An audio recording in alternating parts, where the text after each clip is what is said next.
নমস্কার বন্ধুরা, আজ এই ভিডিওটা তোমাদের সবার চোখ খুলে দিবে। এই ভিডিওতে তোমরা জানতে পারবা তুমি যদি নিজের কাজে লেগে থাকো তাহলে চ্যাম্পিয়ন হতে কেউ তোমাকে আটকাতে পারবে না, এবং তুমি যদি সহজেই হার মেনে না নাও তাহলে তোমাকে সফল হতে কেউ আটকাতে পারবে না। কেএফসির মালিক 1009 বার তাকে রিজেক্ট করা হয়েছিল। সে নিজের রেসিপি নিয়ে 1009টা রেস্টুরেন্টে ভিজিট করেছিল এবং সে বলেছিল, স্যার আমি একটা দারুণ রান্না করেছি, আপনারা জাস্ট আমার রান্নাটাকে টেস্ট করে দেখুন, আপনাদের রেস্টুরেন্টে অ্যালাউ করুন। কিন্তু সবাই তাকে রিজেক্ট করে। ফাইনালি 65 বছর পর সে ভাবে আমি আরেকবার লাস্ট প্রচেষ্টা করে দেখি। ফাইনালি 1010 বার প্রচেষ্টা করার পর সে সাকসেসফুল হয়। তাহলে ভাবতে পারছেন, তারপর হ্যারি পটার লেখিকা জেকে রাউলিং তাকে 12টা পাবলিশার রিজেক্ট করেছিল, তারপরও সে হার মেনে নেয়নি, হাল ছেড়ে দেয়নি। সে ভাবে লাস্ট প্রচেষ্টা করে দেখি। তারপর তার বই ওয়ার্ল্ড ফেমাস হয়ে যায় এবং সে বিখ্যাত লেখিকা হয়ে দাঁড়ায়। তারা যদি হার মেনে নিত, হাল ছেড়ে দিত, তাহলে তারা কখনোই সফল হতে পারতো না এবং আমরা কখনোই তাদেরকে জানতেও পারতাম না।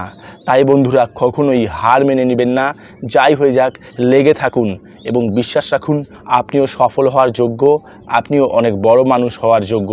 কখনোই নিজেকে সন্দেহ করবেন না। মনে রাখবেন, আপনি হলেন ঈশ্বরের তৈরি পৃথিবীর সর্বশ্রেষ্ঠ জীব। আপনি চাইলে যে কোনো কিছু করে দেখাতে পারেন। কখনোই নিজের যোগ্যতাকে সন্দেহ করবেন না। কখনোই ভাববেন না লোকে কি বলবে, লোকে কি ভাববে। কখনোই ব্যর্থতার ভয় পাবেন না, বরং আপনাকে প্রচেষ্টা করতেই হবে। কখনোই ব্যর্থতার ভয়ে আগের থেকে হাল ছেড়ে দিবেন না। প্রচেষ্টা করে দেখুন। প্রচেষ্টা করলেই আপনার সফল হওয়ার সম্ভাবনা বেড়ে যাবে। মনে রাখবেন, ব্যর্থতা বলে কিছু হয় না। হার মেনে নেওয়াটাই হলো সবচেয়ে বড় ব্যর্থতা। কখনোই ভাববেন না আমি যদি ব্যর্থ হয়ে যাই লোকে কি বলবে, লোকে কি ভাববে, এমন দুশ্চিন্তাকে নিজের মনে ভুলেও জায়গা দিবেন না। সবসময় কোনো কাজ শুরু করার আগে ইতিবাচক মানসিকতা নিয়ে নিজের উপর বিশ্বাস রেখে যে কোনো কাজ শুরু করুন, তবে সেই কাজ থেকে সফল হওয়ার সম্ভাবনা বেড়ে যাবে। এটা সর্বদা মাথায় রাখবেন।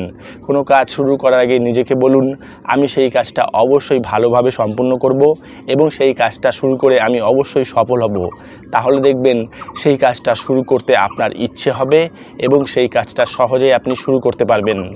ভিডিওটা অনেক বেশি উপকারী। ভিডিওটা যদি আপনাদের ভালো লেগে থাকে আমাদের ইউটিউব চ্যানেলটা সাবস্ক্রাইব করে ভিডিওটা শেয়ার করে মানুষের উপকার করবেন। ধন্যবাদ। ভালো থাকবেন, সুস্থ থাকবেন।